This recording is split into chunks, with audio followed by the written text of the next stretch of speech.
हड़प्पा सभ्यता किस युग की थी? ए कांस्य युग, बी पुरापाषाण युग, सी नवपाषाण युग और डी लौह युग। तो ये हड़प्पा सभ्यता थी, उसको हम कांस्य युगीन सभ्यता के रूप में जानते हैं।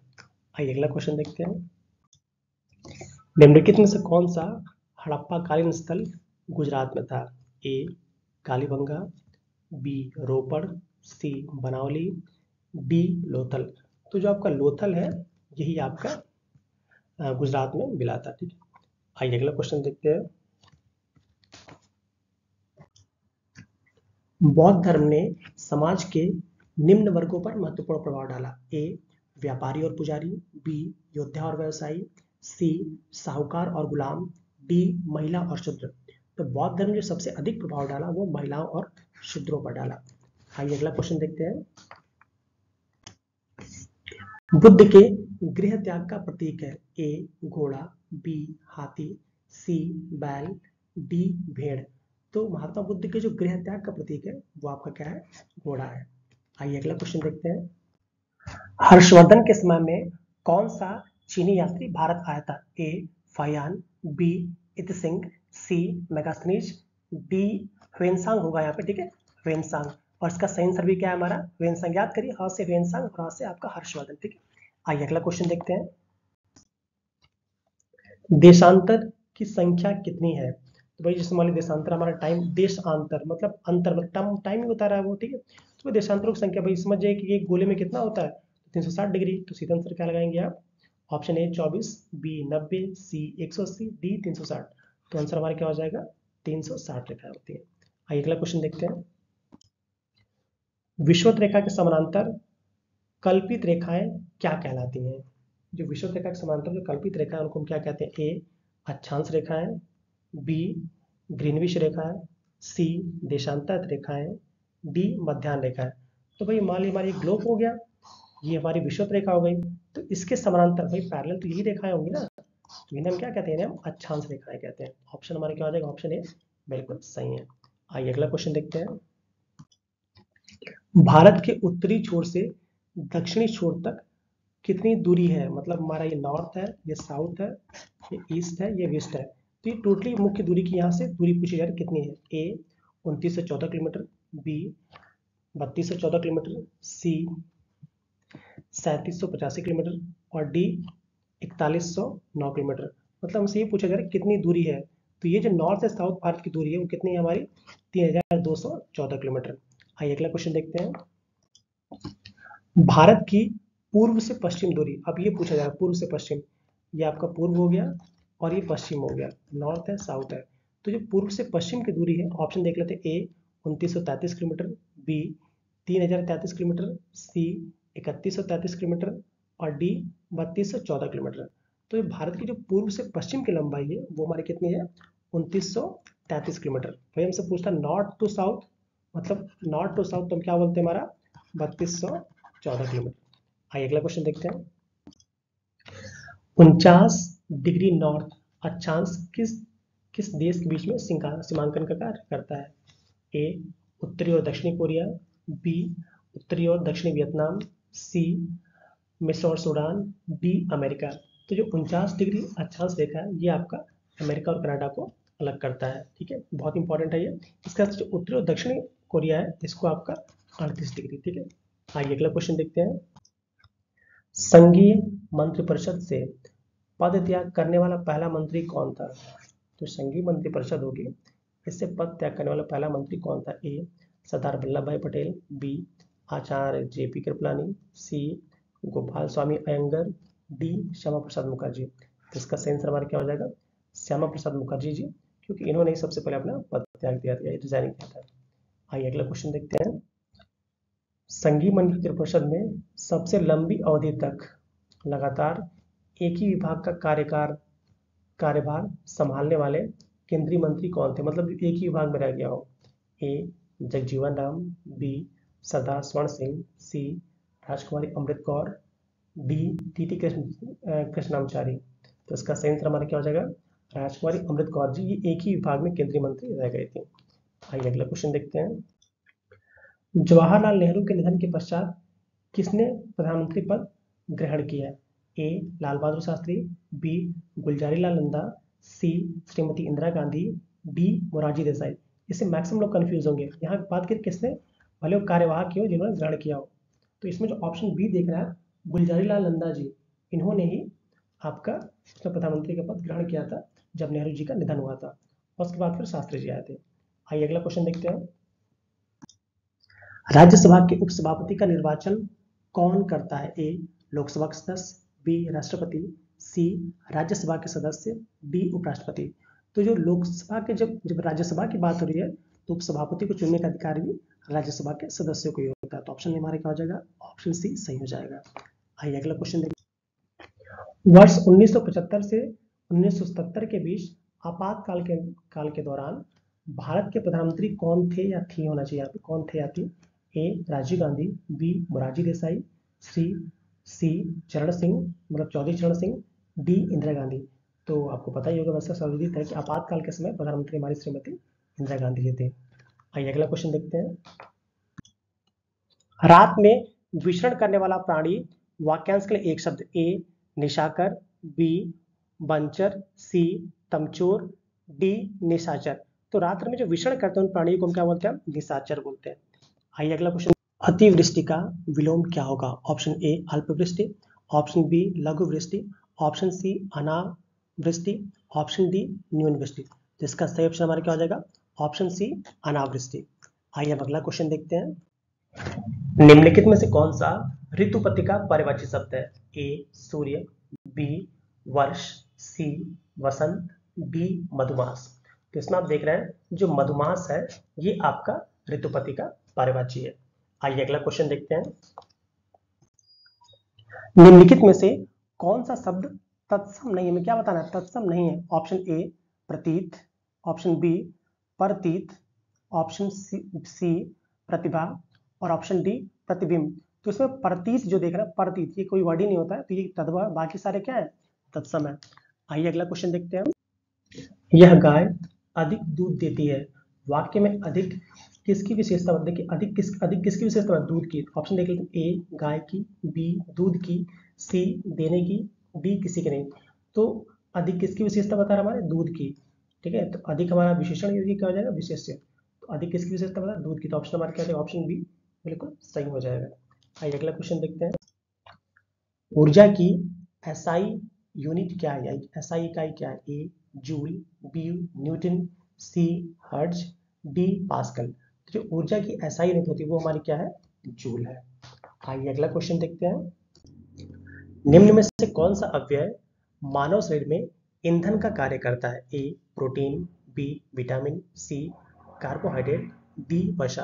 तो कह रहा है मानव शरीर में ईंधन का कार्य करता है। जो कार्बोहाइड्रेट होता है यही मानव शरीर में ईंधन का कार्य करता है, जो कि बर्न करके बहुत तेजी के साथ एनर्जी प्रोवाइड करता है। आइए अगला क्वेश्चन देखते हैं। दवाइयों में कैप्सूल का आवरण निम्न में से किसका बना होता है? ए प्रोटीन, बी अंडे का छिलका, सी स्टार्च, डी सेलुलोज। तो दवाइयों में मेनली जो कैप्सूल का आवरण बना होता है वो आपका स्टार्च का बना होता है। आइए अगला क्वेश्चन देखते हैं। एसआई पद्धति में लेंस की शक्ति की इकाई क्या है? A watt, B diopter, C ऑप्टर, डी मीटर। तो एसआई पद्धति में जो लेंस की पावर की इकाई जो होती है उसको देखने कितनी इसकी पावर है हम क्या करते हैं? डायोप्टर यूज करते हैं। आइए अगला क्वेश्चन देखते हैं। परमाणु शक्ति संयंत्र सिद्धांत पर कार्य करता है। ए नाभिक के विखंडन, बी नाभिक के दहन, सी नाभिक के संलयन, डी उपयुक्त तीनों का संयुक्त प्रभाव। तो जो परमाणु शक्ति संयंत्र होता है ये आपका नाभिक के विखंडन पर कार्य करता है। आइए अगला क्वेश्चन देखते हैं। भारत में सहायक संधि की पद्धति को किसने शुरू किया? A sir John Barlow, B lord Hastings, C lord Hardinge, D lord Dalhousie. तो जो ऑप्शंस दिए गए हैं इनमें से सहायक संधि को स्टार्ट करने का जो श्रेय है वो आपका लॉर्ड डलहौजी को जाता है। वैसे फ्रांसीसियो में जो डुप्ले था उसने सबसे पहले इसकी नींव रखी थी, बट इसको टोटली अडॉप्ट करने का काम इन्होंने किया था। आइए अगला क्वेश्चन देखते हैं। चंद्रशेखर आजाद जी कहाँ पर शहीद हुए थे? ए इलाहाबाद, बी कानपुर, सी झांसी, डी लखनऊ। जो चंद्रशेखर आजाद जी थे ये आपका इलाहाबाद के अल्फ्रेड पार्क में शहीद हुए थे। आइए अगला क्वेश्चन देखते हैं। कैबिनेट मिशन भारत कब आया? ए 1944, बी 1942, सी 1946, डी 1947। जो कैबिनेट मिशन है ये सन 1946 में भारत आया था। आइए अगला क्वेश्चन देखते हैं। तीनों गोलमेज सम्मेलन में भाग लेने वाला भारतीय नेता थे? ए महात्मा गांधी, बी डॉक्टर भीमराव अम्बेडकर, सी सरोजिनी नायडू, डी सरदार वल्लभ भाई पटेल। तो तीनों गोलमेज सम्मेलन में जो भाग लेने वाले भारतीय थे वो आपके डॉक्टर भीमराव अम्बेडकर जी थे। आइए अगला क्वेश्चन देखते हैं। अखिल भारतीय किसान सभा का गठन कब हुआ? ए 1939, बी 1936, सी 1934, डी 1940। जो अखिल भारतीय किसान सभा था इसका गठन 1936 में हुआ था। आइए अगला क्वेश्चन देखते हैं। उत्तर प्रदेश लघु उद्योग निगम लिमिटेड है? ए गोरखपुर, बी आगरा में, सी कानपुर में, डी मथुरा में। तो उत्तर प्रदेश लघु उद्योग निगम लिमिटेड है, इसका कार्यालय आपका कानपुर में है। आइए अगला क्वेश्चन देखते हैं। वीर बाल दिवस कब मनाया जाता है? ए 26 नवंबर, बी 8 मार्च, सी 12 फरवरी, डी 23 दिसंबर। जो वीर बाल दिवस है ये आपका 26 नवंबर को मनाया जाता है। आइए अगला क्वेश्चन देखते हैं। निम्न में से कौन सी भाषा 8वीं अनुसूची में शामिल नहीं है? ए भोजपुरी, बी तमिल, सी कन्नड़, डी मलयालम। तो जो आपकी भाषा भोजपुरी है ये हमारी 8वीं अनुसूची में शामिल नहीं है, जिसको शामिल करने का बहुत ज़्यादा प्रयास किया जाता है। आइए अगला क्वेश्चन देखते हैं। निम्न में से कौन सा उत्तर भारत का प्रमुख नृत्य है? ए कथक, बी मणिपुरी, सी भरतनाट्यम, डी कुचिपुड़ी। तो इसमें जो कथक है ये आपका उत्तर भारत का प्रमुख नृत्य है। बाकी तीनों नृत्य कहाँ के है? ये आपके दक्षिण भारत के हैं। आइए अगला क्वेश्चन देखते हैं। 2011 की जनगणना के अनुसार कुल स्लम जनसंख्या में उत्तर प्रदेश का कौन सा स्थान है? ए पहला, बी चौथा, सी पांचवा, डी तीसरा। तो कुल स्लम जनसंख्या में जो यूपी का स्थान है वो आपका चौथा स्थान है। आइए अगला क्वेश्चन देखते हैं। आंवला के उत्पादन में प्रथम स्थान किस राज्य का है? ए केरल, बी उत्तर प्रदेश, सी आंध्र प्रदेश, डी पश्चिम बंगाल। तो आंवला उत्पादन में जो प्रथम स्थान है वो आपका उत्तर प्रदेश का है। आइए अगला क्वेश्चन देखते हैं। निम्नलिखित में से कौन सा जिला उत्तर प्रदेश का सबसे पूर्वी जिला है? ए सोनभद्र, बी शामली, सी सहारनपुर, डी बलिया। तो जो यूपी का जो सबसे पूर्वी जिला है ये आपका बलिया है। आइए अगला क्वेश्चन देखते हैं। उत्तर प्रदेश में खेल के सम्मान के लिए प्रसिद्ध जिला? ए सहारनपुर, बी मैनपुरी, सी मेरठ, डी कानपुर। तो यूपी में खेल के सम्मान के लिए जो प्रसिद्ध जिला है वो आपका मेरठ है। आइए अगला क्वेश्चन देखते हैं। शेखा झील पक्षी वन्यजीव विहार किस जिले में है? ए अलीगढ़, बी प्रतापगढ़, सी एटा, डी सोनभद्र। जो शेखा झील पक्षी विहार है ये आपका अलीगढ़ जिले में है। आइए अगला क्वेश्चन देखते हैं। उत्तर प्रदेश का कोयले के लिए प्रसिद्ध जिला है? ए वाराणसी, बी सोनभद्र, सी गोरखपुर, डी चंदौली। तो यूपी में जो सबसे फेमस जिला है वो आपका सोनभद्र का सिंगरौली है। आइए अगला क्वेश्चन देखते हैं। प्राथमिक क्षेत्र में क्या शामिल नहीं है? ये आपको पता होगा 3 सेक्टर होते हैं, एक प्राइमरी सेक्टर होता है, तृतीयक सेक्टर होता है और एक आपका टर्सरी सेक्टर होता है। तो प्राथमिक सेक्टर में कृषि से संबंधित उत्पाद आते हैं। तो देखिए आई गया ए कृषि, बी वानिकी, सी पशुपालन। तो ये तीनों के तीनों ही हैं ये आपके प्राथमिक क्षेत्र में आते हैं, जबकि जो होटल है ये आपका तृतीयक क्षेत्र में आ जाता है। ठीक है, ऑप्शन हमारे क्या हो जाएगा? Option D. आइए अगला क्वेश्चन देखते हैं। राष्ट्रीय ग्रामीण रोजगार गारंटी योजना की शुरुआत कब हुई? ए 2004 में, बी 2010 में, सी 2006 में, डी 2008 में। तो जो आपका नरेगा, जिसको हम इसमें मनरेगा बोल देते हैं, तो राष्ट्रीय ग्रामीण रोजगार गारंटी योजना ये आपको 2006 में स्टार्ट हुई। आइए अगला क्वेश्चन देखते हैं। 1950 में सर्वोदय योजना किसने बनाई? ए जवाहरलाल नेहरू, बी सरदार वल्लभ भाई पटेल, सी जयप्रकाश नारायण, डी एम विश्वेश्वरैया। तो जो सर्वोदय योजना बनाने का श्रेय है ये आपका जयप्रकाश नारायण जी को जाता है। आइए अगला क्वेश्चन देखते हैं। हेराल्ड डोमर मॉडल पर आधारित थी। ए प्रथम पंचवर्षीय योजना, बी द्वितीय पंचवर्षीय योजना, सी पांचवी पंचवर्षीय योजना, डी अनवरत योजना। तो जो हेराल्ड डोमर मॉडल है इस पे हमारी प्रथम पंचवर्षीय योजना आधारित थी। आइए अगला क्वेश्चन देखते हैं। नाबार्ड का मुख्यालय कहाँ पर है? ए कोलकाता, बी लखनऊ, सी मुंबई, डी दिल्ली। तो जो नाबार्ड का मुख्यालय ये आपका मुंबई में है। आइए अगला क्वेश्चन देखते हैं। हाल ही में कौन उड़ीसा विधानसभा की पहली महिला अध्यक्ष बनी है? ए प्रमिला मलिक, बी सृष्टि पटेल, सी कृष्णा मुखर्जी, डी अपर्णा पटनायक। तो जो उड़ीसा विधानसभा की जो पहली महिला अध्यक्ष बनी है वो आपकी प्रमिला मलिक जी बनी है। आइए अगला क्वेश्चन देखते हैं। निम्न में से किस पशु को हाल ही में खाद्य पशु का दर्जा प्राप्त हुआ? ए काला हिरण, बी मिथुन, सी नीलगाय, डी बाघ। तो जो आपका मिथुन है जो कि अरुणाचल प्रदेश नागालैंड में पाया जाने वाला एक पशु है, इसको हाल ही में सरकार ने वहां की खाद्य पशु का दर्जा दे दिया है। आइए अगला क्वेश्चन देखते हैं। हाल ही में बने इजराइल के अत्याधुनिक एआई आधारित लड़ाकू टैंक का नाम क्या है? ए इजरा फर्स्ट, बी बराक, सी ओपन काइलाइन, डी वेस्टर्न फाइटर। तो इसका नाम क्या रखा है उन्होंने? बराक रखा है। आइए अगला क्वेश्चन देखते हैं। हाल ही में कहां पर 20वां राष्ट्रीय पुस्तक मेला आयोजित किया गया जिसकी थीम क्या थी? ज्ञान कुंज थी। तो ऑप्शन हमारे पास है ए कानपुर, बी लखनऊ, सी प्रयागराज, डी कोलकाता। ये 20वां राष्ट्रीय पुस्तक मेला है ये आपका इस बार लखनऊ में आयोजित किया गया था। आइए अगला क्वेश्चन देखते हैं। विश्व आर्थिक सूचकांक 2023 में भारत का स्थान क्या है? ए 5वां, बी 87वां, सी 108वां, डी 54वां। तो जो विश्व आर्थिक सूचकांक 2023 है इसका जो इसमें भारत का जो स्थान है वो आपका 87वां है। आइए अगला क्वेश्चन देखते हैं।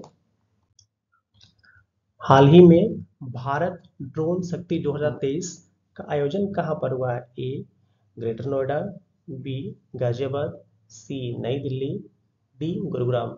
तो जो भारत ड्रोन शक्ति 2023 है इसका आयोजन आपका गाजियाबाद जिले में हुआ है। आइए अगला क्वेश्चन देखते हैं। हाल ही में कौन सी क्रिकेट टीम वनडे में 3000 छक्के लगाने वाली विश्व की पहली टीम बनी है? ए श्रीलंका, बी पाकिस्तान, सी भारत, डी ऑस्ट्रेलिया। तो ये जो श्रेय है हमारे प्यारे देश भारत को प्राप्त हुआ है। आइए अगला क्वेश्चन देखते हैं। हाल ही में किसे 53वां दादा साहब फाल्के पुरस्कार प्रदान करने की घोषणा की गई है? ए हेमा मालिनी, बी धर्मेंद्र, सी वहीदा रहमान, डी आशा पारेख। तो ये जो घोषणा की गई है वो वहीदा रहमान जी को देने की गई है। आइए अगला क्वेश्चन देखते हैं। हाल ही में किस राज्य में हुक्का बारों पर प्रतिबंध लगाने की सिफारिश की है? ए उत्तर प्रदेश, बी हरियाणा, सी पंजाब, डी असम। तो ये जो सिफारिश की गई वो आपकी हरियाणा जिले में की गई है। आइए अगला क्वेश्चन देखते हैं। हाल ही में कौन सी क्रिकेट टीम T20 में 300 से अधिक रन बनाने वाली टीम बनी है? ए नेपाल, बी पाकिस्तान, सी भारत, डी ऑस्ट्रेलिया। तो ये जो कीर्तिमान बनाया है ये आपकी नेपाल की टीम में बनाया है। आइए अगला क्वेश्चन देखते हैं।